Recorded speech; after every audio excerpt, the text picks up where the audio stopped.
Donc après avoir essayé d'apporter des éléments de réponse sur pourquoi se diversifier, l'idée c'était maintenant de se recentrer sur la région Occitanie avec donc une intervention à deux voix.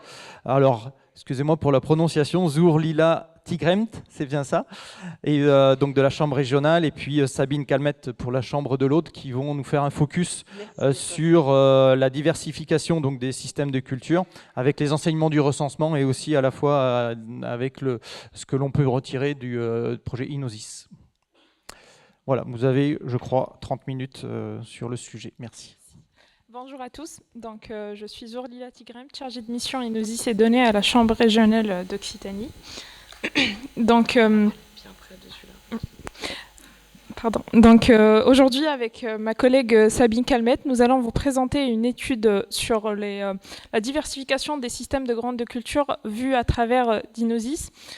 L'analyse des recensements agricoles de 2010 et de 2020 au travers de la typologie Inosis met en évidence une partie des stratégies de diversification des exploitations de grandes cultures. C'est ce que nous allons voir dans cette présentation. Okay.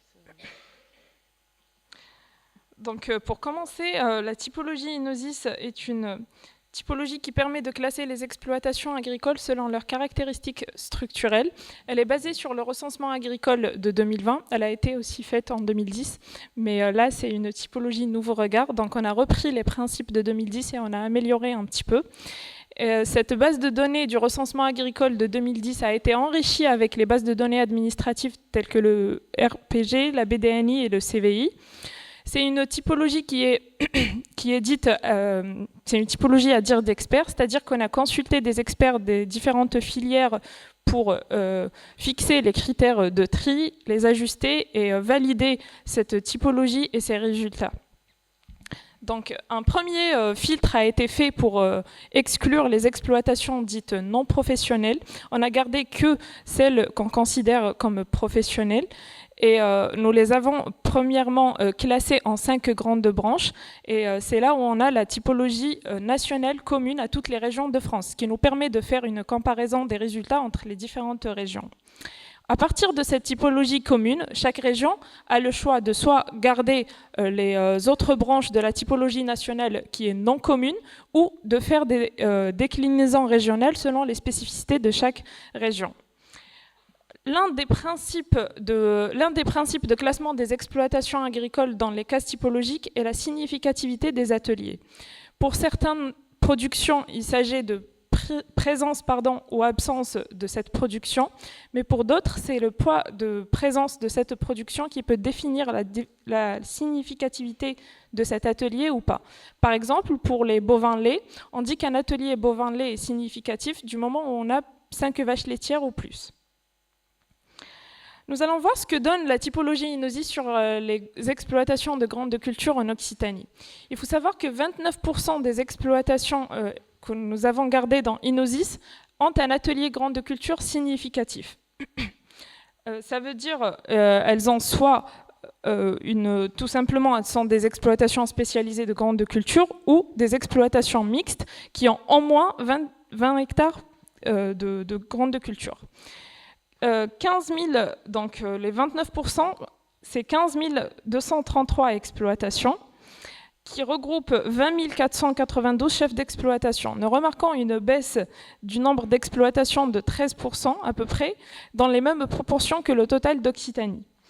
Les exploitations de grande culture occupent près de la moitié de la SAU régionale, soit 1,5 million d'hectares, et ce sont généralement des exploitations qui sont très grandes. Ils ont une SAU médiane de 82,6 hectares.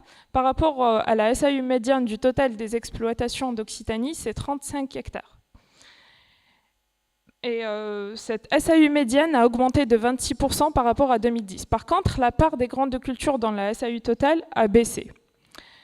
Cette carte présente la densité des exploitations de grandes cultures en Occitanie entre 2010 et 2020.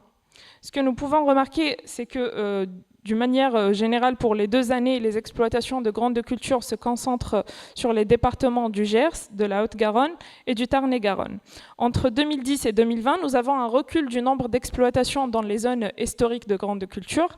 Par contre, nous avons une augmentation dans les zones plutôt orientées élevage du Tarn et de l'Aviron. Sabine va vous parler sur la diversification. Donc bonjour, je vais donc rentrer un peu plus dans le détail donc de ces typologies d'exploitation de grandes cultures grâce à la typologie Enosis.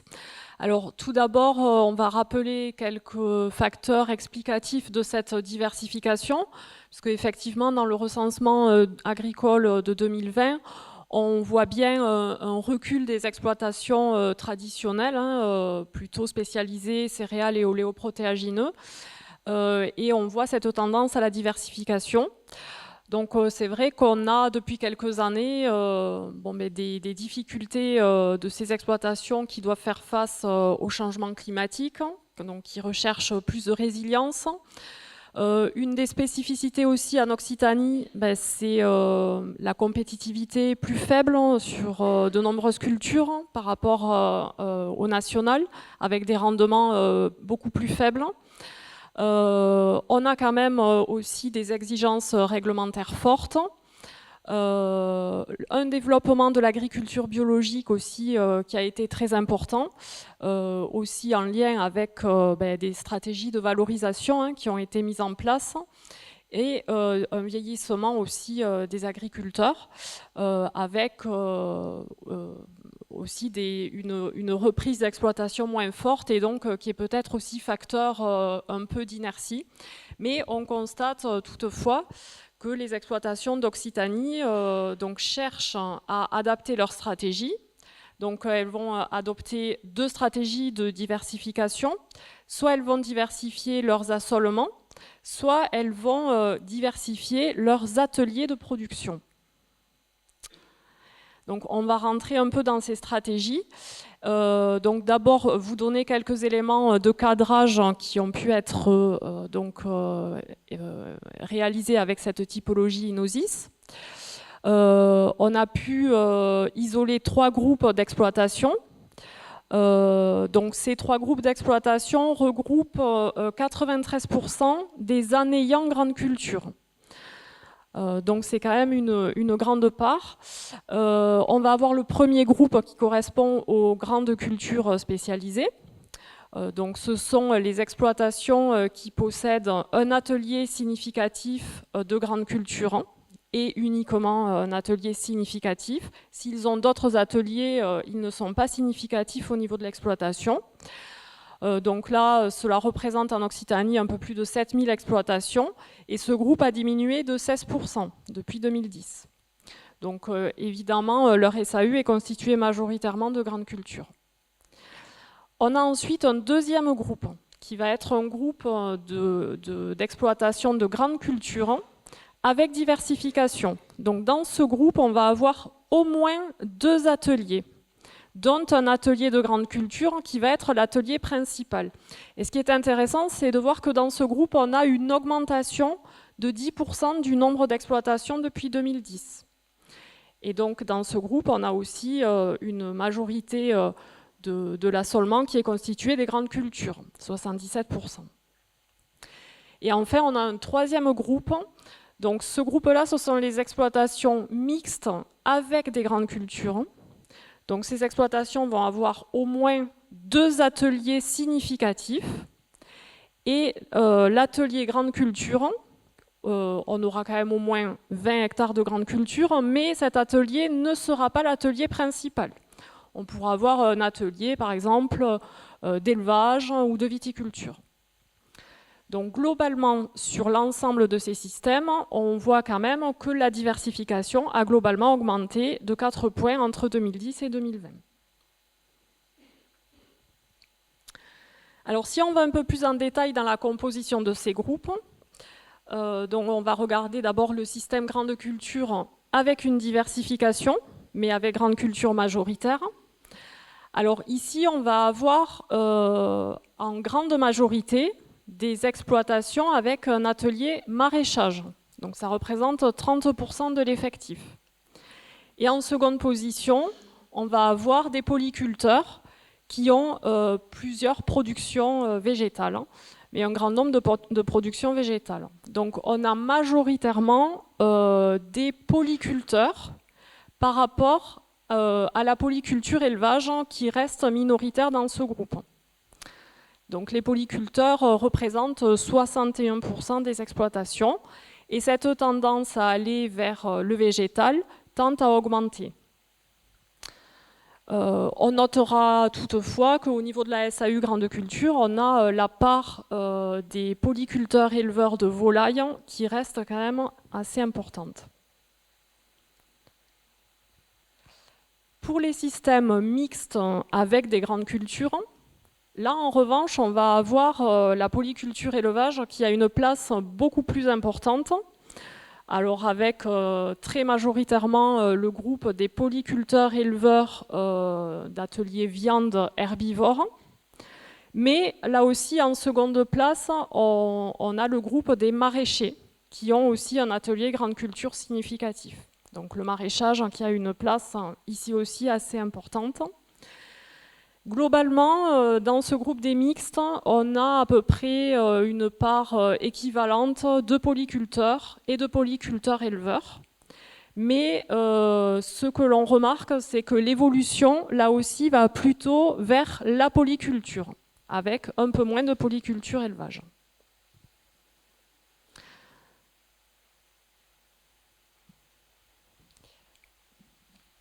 Ici, nous avons une carte de répartition des trois systèmes, donc les diversifiés, les mixtes et les spécialisés en Occitanie. Donc, ce que nous pouvons remarquer, c'est que les exploitations du système spécialisé se concentrent dans les zones coteaux et lauragais. Pour les exploitations du système diversifié, elles sont dans les mêmes zones que celles du système spécialisé, mais en plus sur la périphérie des exploitations spécialisées. Et par contre, les exploitations du système mixte se retrouvent un peu partout sur le territoire d'Occitanie, même sur les zones qui sont connues pour l'élevage. Passons aux éléments structurels des différents systèmes. Ici, nous avons un graphique en barre qui montre la SAU moyenne des trois systèmes et la SAU moyenne des ornées en grande culture. Ce que nous pouvons voir, c'est qu'on constate assez peu de dispersion autour de la moyenne pour les trois groupes, même si pour le système diversifié, il y a quelques exploitations qui sont très grandes qui sortent du lot. Et nous avons remarqué aussi, c'est pas montré dans le graphe, mais l'évolution entre 2010 et 2020, c'est le système mixte qui a le plus évolué en termes de SAU moyenne. Pour la part des grandes cultures dans la SAU totale, nous avons la part pour le système diversifié est proche de celle des spécialisés, elle est entre 70 et 86%. Par contre, elle a bien baissé entre 2010 et 2020. Et la part de la SAU hors grande culture, elle a augmenté, et surtout pour le système spécialisé où elle a augmenté de 56%. Et nous remarquons aussi que pour les systèmes spécialisés et diversifiés, la SAU totale est composée majoritairement par les grandes cultures. Par contre, pour le système mixte, c'est un peu autour de la moyenne uniquement. Pour l'irrigation, dans ce graphe, nous avons une comparaison entre la SAU totale et la SAU irriguée, et la SAU grande culture totale et la SAU grande culture irriguée.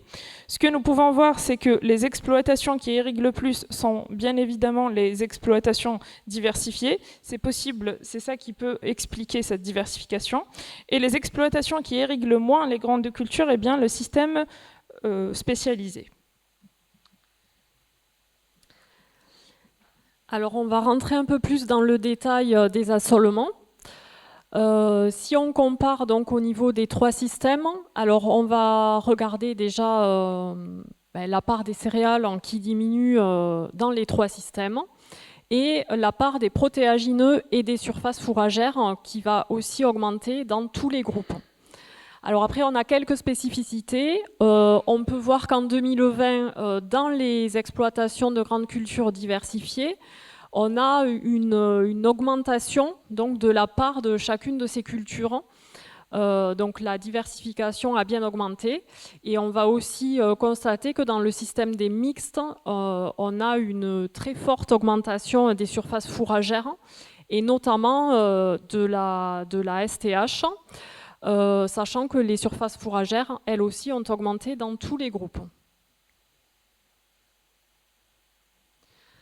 Alors, dans le détail des assolements de la partie grande culture, alors pour les systèmes spécialisés, alors il y a une chose qui saute aux yeux tout de suite, hein, c'est la part du blé dur qui a très très fortement diminué entre 2010 et 2020.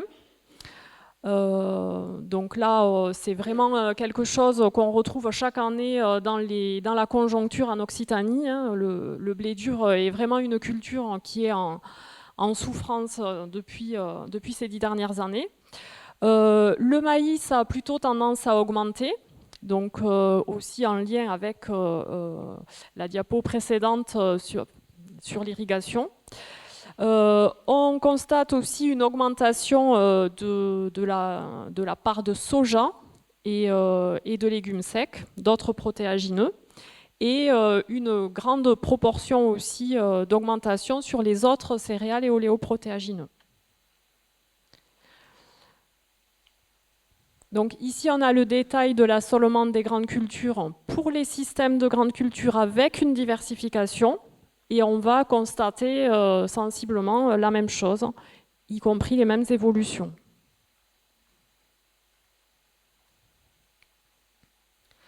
Donc pour les assolements des systèmes mixtes avec des grandes cultures, sur l'assolement grande culture, là on va avoir toujours les mêmes constats, mais on va aussi remarquer une part beaucoup plus importante, vraiment plus importante des autres céréales et oléoprotéagineux, puisque cette production a beaucoup augmenté entre 2010 et 2020.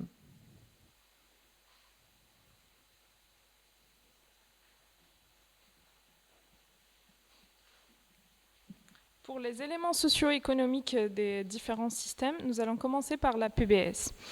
Ici, nous avons deux graphes. Celui qui est à gauche, c'est la PBS totale et la PBS grande de culture, et à droite, c'est la PBS moyenne par hectare.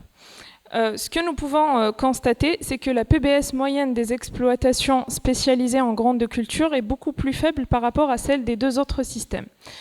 Ceci s'explique par le potentiel économique des grandes cultures qui est beaucoup plus faible comparativement aux autres cultures. Pardon. On retrouve cet écart en regardant bien la SAU moyenne par hectare des exploitations. Pour les systèmes diversifiés et le système mixte, la présence soit d'une culture à haut potentiel économique, par exemple la vigne ou le maraîchage, ou la présence d'un atelier d'élevage qui apporte un potentiel économique supplémentaire aux surfaces fourragères, peut augmenter le potentiel économique total. Et par rapport à la composition de la PBS, pour le système spécialisé, ce qui est normal, c'est que presque la totalité de la PBS est composée par les grandes cultures. Pour le système diversifié, 41% de la PBS totale est composée par les grandes cultures. Par contre, pour le système mixte, uniquement 21%. Pour la main-d'œuvre, le système spécialisé est dominé par le chef d'exploitation et les co-exploitants. Par contre, pour les deux autres systèmes, nous pouvons remarquer qu'il y a une forte présence de la main-d'œuvre salariée, que ce soit permanente ou les salariés permanents ou non permanents, notamment pour le système mixte.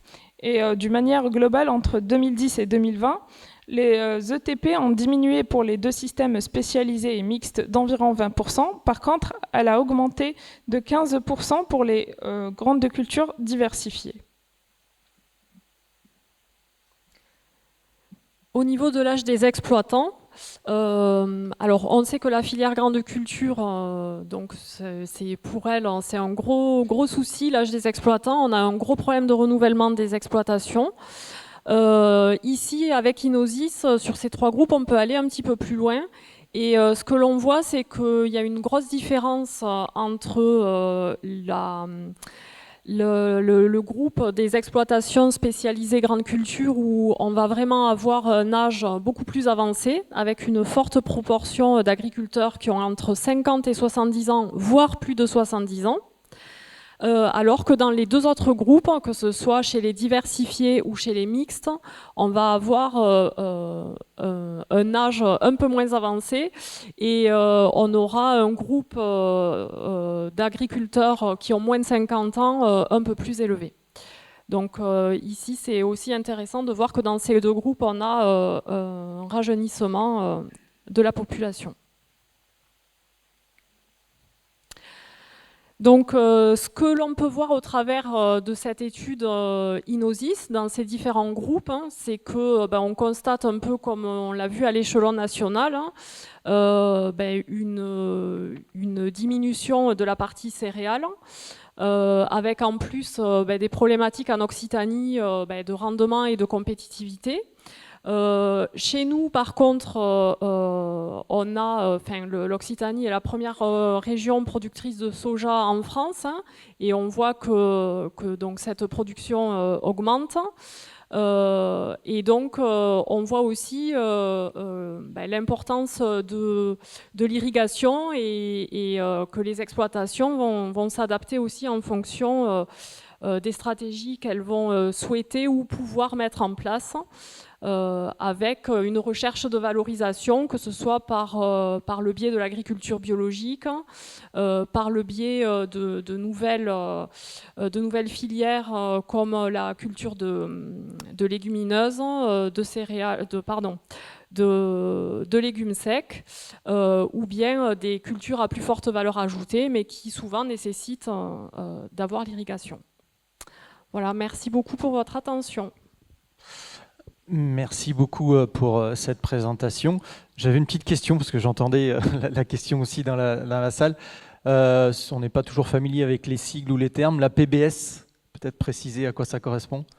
Je suis désolée. Donc, pour la PBS, c'est le potentiel économique. La PBS, c'est le potentiel économique. Et donc, c'est pas vraiment de la valeur ajoutée, mais c'est un calcul. On a recalculé la valeur ajoutée. C'est une valeur théorique en fait. C'est une valeur économique théorique qui est utilisée au niveau du recensement agricole. Et donc effectivement, si on a une part plus importante de cultures fourragères ou de prairies dans l'assolement, on va forcément avoir une PBS qui va diminuer, donc une valeur théorique de production qui va diminuer. Et les 3 lettres, c'est production, c'est PBS? Production brute standard. D'accord, très bien, merci. Est-ce qu'il y a des questions suite à cette présentation? Anne Glandière de la Chambre régionale. Je voulais juste savoir si vous aviez les données pour pouvoir analyser aussi la structure des différents systèmes en agriculture biologique. Nous avons quelques données sur l'agriculture biologique. Effectivement, mais c'est uniquement les types de SICO qui sont présents dans les exploitations agricoles.